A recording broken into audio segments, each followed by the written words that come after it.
Sementara itu, Menteri Koperasi dan UKM Ana Agung Gedingurah Puspoyoga meninjau penyaluran kredit usaha rakyat di kantor cabang BRI Kramat Jati, Jakarta Timur. Puspoyoga ingin melihat dan memastikan penyaluran KUR kepada pelaku UKM berjalan tanpa hambatan. Senin siang, Menteri Koperasi dan UKM Ana Agung Gedingurah Puspoyoga melakukan kunjungan kerja dalam rangka penyaluran kredit usaha rakyat KUR di kantor cabang Bank BRI Kramat Jati, Jakarta Timur. Dalam kunjungan kerja tersebut, Menkop mengatakan kehadiran dirinya ke kantor cabang BRI tersebut adalah untuk mengetahui apakah 10 hari penyaluran KUR tersebut sudah berapa yang terrealisasi, serta adakah hambatan-hambatan apa yang dialami. Menurut mantan Wakil Gubernur Bali tersebut, penyaluran KUR oleh BRI sudah berjalan baik. Puspoyoga juga mengapresiasi komitmen bank yang mau bekerja hingga sepekan penuh. Menkop Puspoyoga melanjutkan, dengan pertumbuhan ekonomi yang sedang lesu, kinerja bank dalam menyalurkan KUR harus ditingkatkan. Dengan kerja keras dan pola seperti itu, geliat ekonomi melalui KUR yang dikomandani oleh BRI bisa tercapai dengan baik. Puspoyoga yakin target penyaluran KUR sebesar 30 triliun pada tahun 2015 ini bisa tercapai.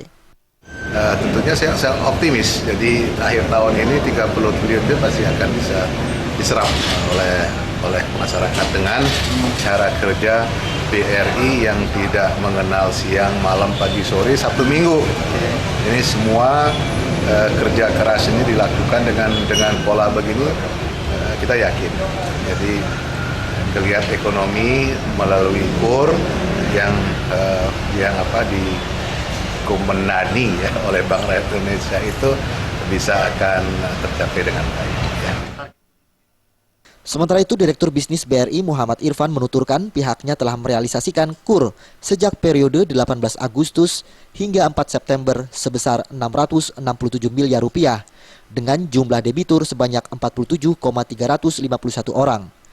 Dengan penambahan jam kerja hingga akhir pekan, target BRI nantinya dapat menyalurkan KUR sebesar 21 triliun rupiah bisa tercapai.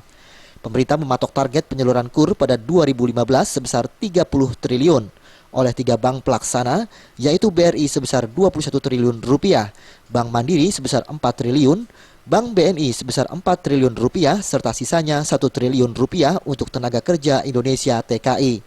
Alhamdulillah kami sudah bisa merealisasikan KUR sampai dengan hari kemarin itu sudah 600 miliar lebih dengan jumlah nasabah hampir 50.000. Ini suatu start yang bagus ya Pak Menteri ya. Mudah-mudahan target yang diberikan kepada kami sampai dengan akhir tahun bisa kami capai, syukur-syukur bisa dilampaui.